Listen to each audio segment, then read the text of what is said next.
ગુજરાતના વાતાવરણમાં આવી રહ્યો છે જોરદાર બદલાવ। હવામાન વિભાગ ઉપરાંત હવામાન નિષ્ણાંતોએ મોટી આગાહી કરી।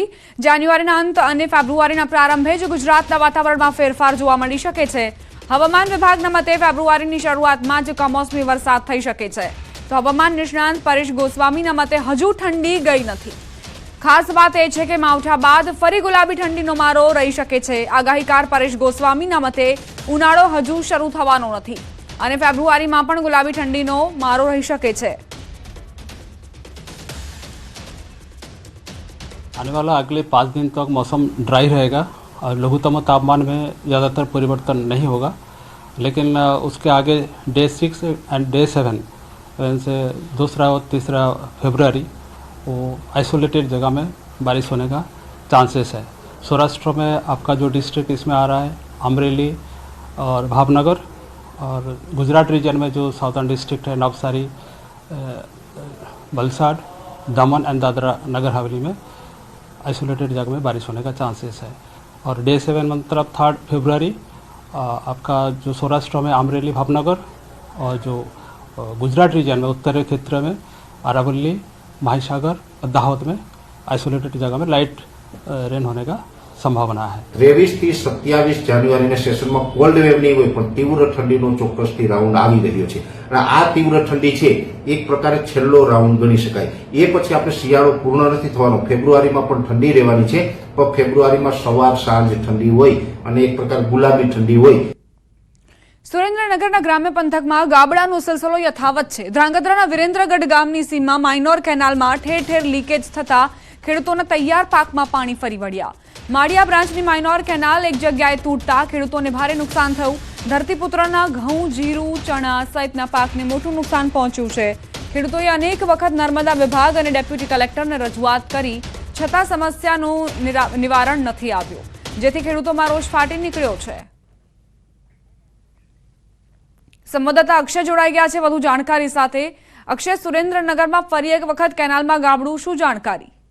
જી, ચોક્કસથી વાત કરવામાં આવે તો ધ્રાંગધ્રા તાલુકાના વિરેન્દ્રગઢ ગામમાંની જે સીમ છે, સીમમાંથી માળિયા બ્રાન્ચની જે માઇનોર કેનાલ પસાર થાય છે, કેનાલમાં લીકેજના કારણે આસપાસના 10 થી વધુ જે ખેડૂતો છે એ ખેડૂતોના ખેતરોમાં પાણી ફરી વળ્યા છે અને ફરી એકવાર જે સુરેન્દ્રનગર જિલ્લામાં નર્મદા કેનાલ છે ખેડૂતો માટે ક્યાંક ને ક્યાંક આશીર્વાદના બદલે અભિશાપરૂપ બની હોય તેવી સ્થિતિ સર્જાય છે। કારણ કે શિયાળુ પાકનું મોટા પ્રમાણમાં ધ્રાંગધ્રા તાલુકામાં સૌથી વધુ વાવેતર કરવામાં આવ્યું છે, ત્યારે ઘઉં, ચણા, જીરું, વરિયાળી સહિતના જે પાક છે પાકમાં પાણી ભરાઈ જવાના કારણે મોટા પ્રમાણમાં ખેડૂતોને નુકસાન થયું છે અને આ મામલે ખેડૂતો દ્વારા અવારનવાર નર્મદા વિભાગને રજૂઆત કરવા છતાં પરિસ્થિતિ જેથી થઈ રહેતા ક્યાંક ને ક્યાંક નર્મદા વિભાગના અધિકારીઓ સામે ખેડૂતોમાં રોષની લાગણી જોવા મળી રહી છે। જી, આભાર અક્ષય જાણકારી આપવા માટે।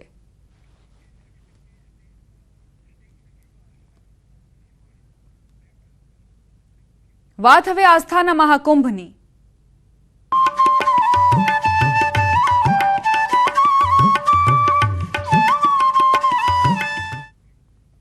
મહાકુંભને લઈને અત્યાર સુધીના મોટા સમાચાર। તમામ 13 અખાડાઓનું સ્નાન શરૂ। મોડી રાત્રે સંગમ ઘાટ પર ભાગદોડ થઈ હતી, ત્યારબાદ સાધુ સંતોએ સામાન્ય જનતા માટે જ ઘાટ પર સ્નાનની મંજૂરી આપવાની વિનંતી કરી હતી અને પોતાનું શાહી સ્નાન મોકૂફ રાખ્યું હતું। હવે તેની શરૂઆત થઈ છે। પીએમ મોદીએ સીએમ યોગી સાથે પણ 4 વખત વાતચીત કરી। અમિત શાહ, જેપી નડ્ડાએ પણ જાણકારી મેળવી છે। સીએમ યોગીની અધિકારીઓ સાથે પણ મહત્વની બેઠક યોજાઈ હતી। તમામ અખાડાઓને 40-40 મિનિટ જેટલો સમય ફાળવવામાં આવ્યો છે અને એક બાદ એક સાધુ સંતોનો જથ્થો જે આવી રહ્યો છે સંગમમાં ડૂબકી લગાવવા માટે, શાહી સ્નાન માટે। મૌની અમાવસ્યાનો દિવસ ખૂબ જ મહત્વપૂર્ણ, આસ્થાની રીતે, પરંપરાની રીતે ખૂબ જ મહત્વ રાખે છે, ખૂબ જ વિશેષ મહિમા છે તેનો અને આજના દિવસે સૌ કોઈ ડૂબકી લગાવવા માટે આતુર હતા।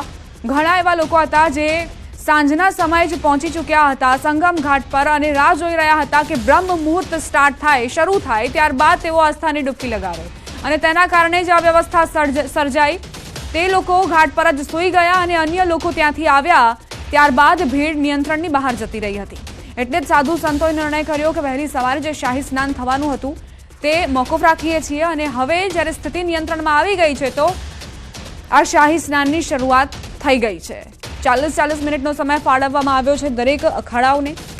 બની શકે કે સાંજ સુધી આ શાહી સ્નાન સાધુ સંતોનો ચાલે।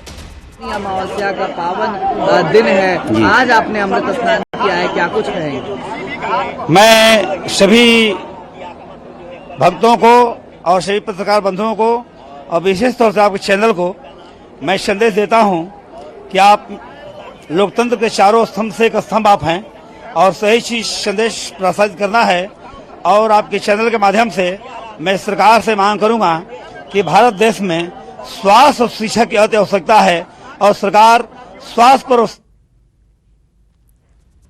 તમામ સાધુ સંતો જે લોકોને પણ અપીલ કરી રહ્યા છે કે તેઓ ધીરજ રાખે અને જ્યાં જે ઘાટ પર તેમને સ્થાન મળી રહ્યું હોય ત્યાં ગંગાના ચરણોમાં તેઓ આસ્થાની ડૂબકી લગાવે। જરૂરી નથી કે તેઓ સંગમ ઘાટ પર જ આવે અને આસ્થાની ડૂબકી લગાવશે તો તેમને પુણ્યનું ભાથું મળશે, પુણ્યનું ભાથું તેઓ બાંધી શકશે। કોઈ પણ ઘાટ પર તમને જ્યાં જગ્યા મળે ત્યાં ડૂબકી લગાવો અને આ જે મહાકુંભ છે તેમાં સહભાગી થાઓ। ભીડ નિયંત્રણની બહાર જતી રહી હતી જે હવે સ્થિતિ કાબૂમાં આવી ચૂકી છે અને સુચારુ રૂપે વ્યવસ્થા ચાલતી રહે તે માટે પોલીસ પ્રશાસન પણ કામે લાગેલું છે, તમામ અધિકારીઓ પણ કામે લાગેલા છે। વારંવાર સ્પીકરના માધ્યમથી માઇકના માધ્યમથી લોકોને જાણકારી આપવામાં આવી રહી છે, માર્ગદર્શન આપવામાં આવી રહ્યું છે કે કયા રસ્તાને તમે પસંદ કરશો ઘાટ પર જવા માટે અને ઘાટથી બહાર નીકળવા માટે। તો આ સીધી તસવીરો 13 અખાડા તૈયાર થઈ ગયા છે। એક બાદ એક તમામનું શાહી સ્નાન જે શરૂ થઈ ચૂક્યું છે। સાંજ સુધી આ જે શાહી સ્નાનની પ્રક્રિયા છે તે ચાલશે। અખાડાઓનું અમૃત સ્નાન, મૌની અમાવસ્યાનો આ દિવસ ખૂબ જ ખાસ અને તે દિવસે સાધુ સંતો, તમામ અખાડા પરિષદના જે સાધુઓ છે, નાગા બાવાઓ છે તે પણ અહીં આવશે અને અમૃત સ્નાન કરીને આસ્થાની ડૂબકી લગાવશે। બપોરે 12 વાગ્યા સુધીની વાત કરીએ તો 4 કરોડથી વધુનો આંકડો પહોંચી ચૂક્યો છે લોકોનો કે જેમણે ડૂબકી લગાવી દીધી છે। મહાકુંભની આ તસવીરો સીધી આવી રહી છે જે અમે ન્યૂઝ 18 ગુજરાતી તમારા સુધી પહોંચાડી રહ્યું છે। મુખ્યમંત્રી યોગી આદિત્યનાથ પણ સતત નજર રાખી રહ્યા છે કે સ્થિતિ નિયંત્રણની અંદર રહે, કોઈ પણ વ્યક્તિને અગવડતા ના પડે, મુશ્કેલીઓ ના પડે અને લોકો પણ જવાબદારીપૂર્વક હવે આગળ વધી રહ્યા છે। જે મહિલાઓ છે, વૃદ્ધ લોકો છે, બાળકો છે તેમની સુરક્ષા સુનિશ્ચિત કરવા માટે પોલીસ તંત્ર સક્રિય છે જ, સાથે સાથે લોકોએ પણ પોતાની જવાબદારીઓ નિભાવી છે। ધીરે ધીરે તેઓ આગળ વધી રહ્યા છે અને આસ્થાની ડૂબકી લગાવી અને ત્યારબાદ પોતાના ગંતવ્ય સ્થાન પર પરત ફરી રહ્યા છે।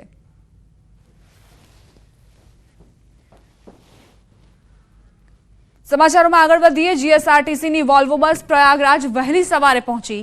ગુજરાતથી પ્રયાગરાજ ગયેલા ભક્તો મહાકુંભમાં સ્નાન કરશે। મૌની અમાવસ્યાને લઈને મહાકુંભમાં ભાગદોડ મચી હતી, પરંતુ જીએસઆરટીસીની વોલ્વોમાં ગયેલા તમામ પ્રવાસીઓ સુરક્ષિત છે, સાથે જ તંત્ર પણ પ્રવાસીઓના સતત સંપર્કમાં છે। આજે ત્રીજી બસ પ્રયાગરાજ જવા રવાના થઈ અને એ તમામ પ્રવાસીઓ સહી સલામત અને સારી રીતે પહોંચી ગયા છે અને આજનું શાહી સ્નાન કરી અને એ બસ આપણી આજે ત્યાંથી તમામ પ્રવાસીઓને લઈ અને પરત થશે। આજે 29 તારીખે સવારે 7 વાગે રાણીપથી ત્રીજી બસ પણ રવાના થઈ છે અને બહુ જ સારી વ્યવસ્થા સરકાર તરફથી અને વાહન આપણા નિગમ તરફથી અને ટુરિઝમ તરફથી પ્રવાસીઓ માટે સારી વ્યવસ્થા કરવામાં આવી છે। બોટાદમાં અમાસ નિમિત્તે સાળંગપુરમાં કષ્ટભંજન દેવ હનુમાનજીને મહાકુંભનો દિવ્ય શણગાર કરાયો।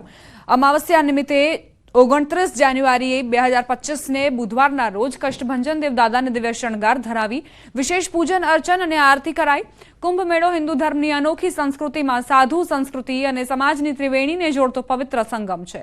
ત્યારે અનોખો કુંભ મેળો 144 વર્ષે માત્ર પ્રયાગરાજમાં યોજાય છે। ત્યારે આજે અમાસ નિમિત્તે કષ્ટભંજન દેવ દાદાના મંદિરમાં મહાકુંભ મેળાની ઝાંખી રજૂ કરાઈ। દાદાના શણગાર, આરતી, દર્શનનો અમૂલ્ય લહાવો હજારો ભક્તોએ લીધો અને ધન્યતાની અનુભૂતિ કરી। હવે નજર કરીએ અન્ય સમાચારો પર। દાહોદ પોલીસની સરાહનીય કામગીરી। ડ્રોનની મદદથી પોલીસે આરોપી પકડ્યો।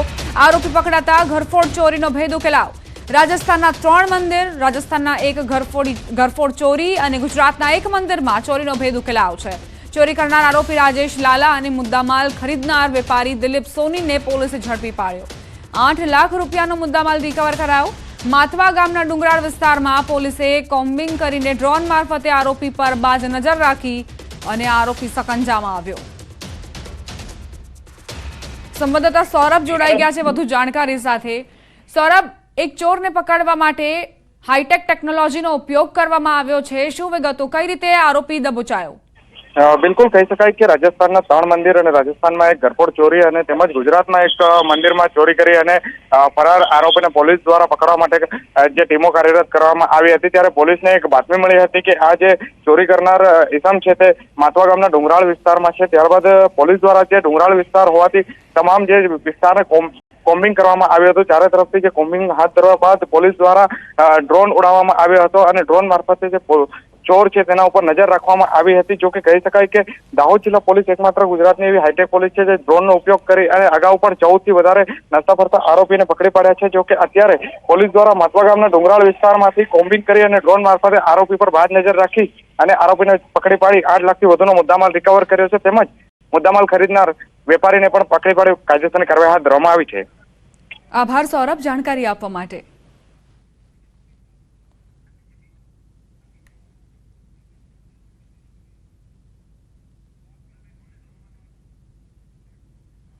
વલસાડમાં ફરી શ્વાનનો આતંક સામે આવ્યો. તિથલ રોડ પર આવેલી એક સોસાયટીમાં રખડતા શ્વાને 7 વર્ષની બાળકી પર હુમલો કર્યો.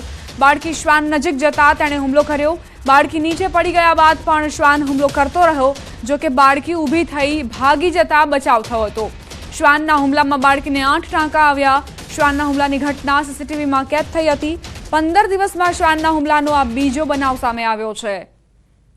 રખડતા શ્વાનો કઈ રીતે માથાનો દુખાવો બન્યા છે, આ સીસીટીવી દ્રશ્યો તેની સાબિતી આપે છે.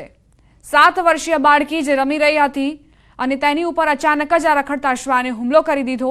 બાળકીએ સતત પ્રતિકાર કર્યો, પરંતુ આ શ્વાન તેના પર હુમલો કરતો રહ્યો. ત્યારબાદ બાળકી ત્યાંથી ભાગી જતા તેનો આ બાદ બચાવ થયો છે. જોકે તેને ટાંકા આવ્યા હોવાની જાણકારી છે. 8 ટાંકા લઈને તેને લેવા પડ્યા છે. સંવાદદાતા ભરત જોડાઈ ગયા છે. ભરત, શું ઘટનાક્રમ હતો? બાળકીની કેવી સ્થિતિ? બિલકુલ, વલસાડની છે તિથલ રોડ પર આવેલી એક સોસાયટીમાં 7 વર્ષીય બાળકી પર એક શ્વાને હુમલો કર્યો છે. સમગ્ર ઘટના સીસીટીવી કેમેરામાં કેદ થઈ ગઈ છે. શેરીમાં રખડતા શ્વાનની નજીક જતા જ બાળકી પર અચાનક શ્વાને હુમલો કરી દીધો હતો અને બાળકી નીચે પડી ગઈ હતી. ત્યારબાદ પણ શ્વાનનો હુમલો ચાલુ રહ્યો હતો. જોકે બાળકી ઉઠી અને ભાગી જતા તેનો બચાવ થયો હતો. જોકે શ્વાનના હુમલામાં બાળકીને ગંભીર ઈજા થઈ હતી અને 8 ટાંકા આવ્યા છે. આપણે જણાવી દઈએ કે 15 દિવસની અંદર શ્વાનના હુમલાની વલસાડમાં બીજી ઘટના છે. થોડા સમય અગાઉ 2.5 વર્ષની બાળકી ઘરના આંગણે રમી રહી હતી. એ વખતે જ એક રસ્તે રખડતા શ્વાને હુમલો કર્યો હતો અને ફરી એક વખત 15 દિવસમાં બીજી ઘટનાને કારણે વલસાડ શહેરમાં રખડતા શ્વાનોનો આતંક વર્તાઈ રહ્યો છે ને અત્યારે રખડતા શ્વાનોનો મુદ્દો છે શહેરમાં ચર્ચાનું કેન્દ્ર છે. દીપા, આભાર ભરત, જાણકારી આપવા માટે. સમાચાર રાજકોટથી. એસએનકે સ્કૂલમાં એનએસયુઆઈનો હોબાળો. 70 જેટલા એનએસયુઆઈ કાર્યકરોનું વિરોધ પ્રદર્શન. 6ઠા ધોરણની વિદ્યાર્થીનીની પજવણી મામલે વિરોધ કરાયો. વિવિધ બેનર, સૂત્રોચ્ચાર સાથે વિરોધ દર્શાવાયો છે. વિદ્યાર્થીનીઓની સેફટીને લઈને અને આરટીઆઈ થકી એડમિશનમાં ભેદભાવ મામલે આ વિરોધ પ્રદર્શન કરવામાં આવ્યું છે. ધોરણ 6માં ભણતી વિદ્યાર્થીનીની પજવણીને લઈને એનએસયુઆઈએ વિરોધનો વંટોળ જે છે તે ઉગામ્યો છે, વિરોધનું શસ્ત્ર ઉગામ્યું છે. તમામ જે કાર્યકર્તાઓ હતા એનએસયુઆઈના તે અહીં ઝંડા સાથે પહોંચ્યા અને પોતાનો વિરોધ નોંધાવ્યો છે. વિવિધ બેનર્સ અને સૂત્રોચ્ચાર પણ કરાયા છે. સંવાદદાતા હાર્દિક જોશી જોડાઈ ગયા છે. હાર્દિક, એનએસયુઆઈના કાર્યકર્તાઓનો વિરોધ આખરે કેમ? એનએસયુઆઈના કાર્યકરો દ્વારા આજે ઉગ્ર વિરોધ કરવામાં આવ્યો હતો. ખાસ કરીને જે એસએનકે સ્કૂલ છે તેના 3 દિવસથી વિવાદમાં આવી રહી છે. તેની એક વિદ્યાર્થીની જે છે એ સ્કૂલના એક વિદ્યાર્થીએ જે છે તમને હેરાન કરતો હોવાની વિગતો સામે આવી હતી. ત્યારે અટકાવવા માંગુ છું. डे 6 में नॉर्दर्न पार्ट में आइसोलेटेड जगह में लाइट रेन होने का पूर्वानुमान दिया गया है. जो डिस्ट्रिक्ट इसमें आ रहा है, जो 2 फरवरी अमरेली, भावनगर, सौराष्ट्र में, एंड जो साउदर्न गुजरात रीजन में आ रहा है नवसारी, वलसाड, दमन एंड दादरा नगर हवेली. और जो 3 फरवरी को है सौराष्ट्र में अमरेली, भावनगर डिस्ट्रिक्ट्स, और जो गुजरात रीजन में नॉर्दर्न डिस्ट्रिक्ट्स जो है अरावली, माहीसागर और दाहोद, इस डिस्ट्रिक्ट में लाइट रेन का पूर्वानुमान आइसोलेटेड जगह में दिया गया है. अभी एक WD अभी पास कर रहे हैं, जो अभी position approximately 62 degree east and 30 degree north में इसका अभी पोजीशन है। इसके कारण अभी जो आगे बढ़ेगा तो यहाँ एक बारिश होने का संभावना बनेगा। सर आज अहमदाबाद का टेम्परेचर कितना है? आज अहमदाबाद का जो टेम्परेचर था वो 14.7 डिग्री सेंटीग्रेड और जो गांधीनगर का था 12.2 डिग्री सेंटीग्रेड और गुजरात रीजन में जो लघुत्तम तापमान है वो सबसे कम नालिया में रिकॉर्ड हुआ है 10 डिग्री सेंटीग्रेड। आज भी अहमदाबाद का कोई जिसके वेदर देखे तो थोड़ा क्लाउडी भी है या तो धूप जैसा है। हाँ, ये एक्चुअली जो मॉइस्चर इनकर्सन के हाई लेवल क्लाउड अरेबियन सी से जो मॉइस्चर इनकर्सन के कारण हो रहा है। जो पवन का दिशा है अभी उत्तर पश्चिम है, इसके कारण थोड़ा सा मॉइस्चर भी इनकर्सन हो रहा है।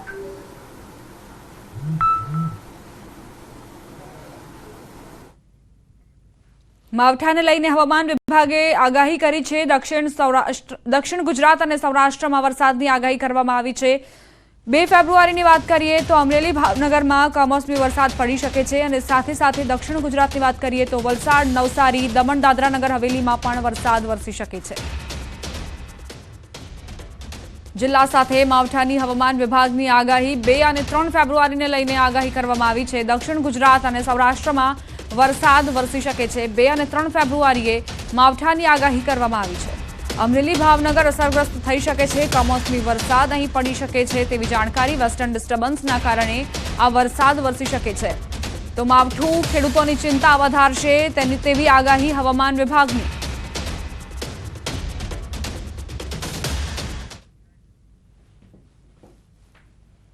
રોકાઈશું એક બ્રેક માટે। આપ જોતા રહો ન્યૂઝ 18 ગુજરાતી।